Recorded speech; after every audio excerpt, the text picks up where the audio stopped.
Maguwang sa nilog nga biktima sa Lapu-Lapu City, nanawagan nga Hunongon na ang pagpakatapa o mga memes o fake news.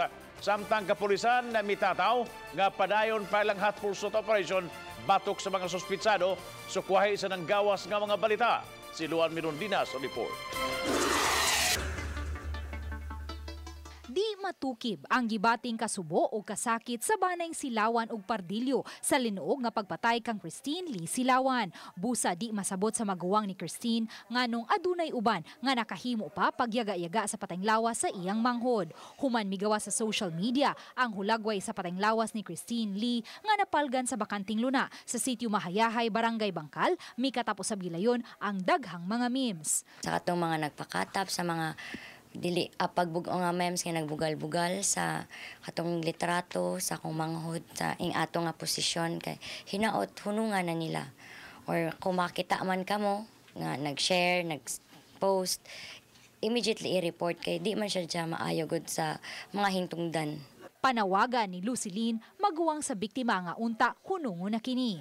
Matud niya dili usab makatabang ang pagpakatap og mga fake news. Gahapon migawa sa social media nga nasikop na ang tulo ka mga suspect.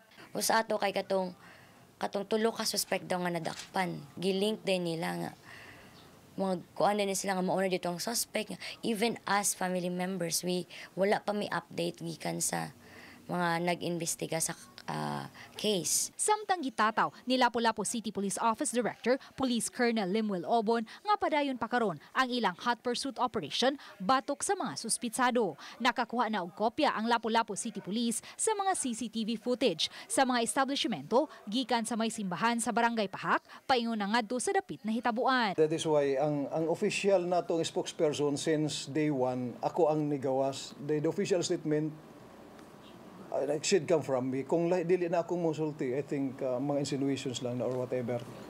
Or mga fake news. That's it. Samtang gitataw sa Lapu-Lapu City Police Office Director nga gihangop nila ang gihimong investigasyon sa CIDG-7 o NBI-7 ug matag karon og unya. Nag-coordinate man sila sa mga kasayuran nga ilang nahipos. Uban ni Renante Quiñones, Luan Mirondina, Balitang Bisdak.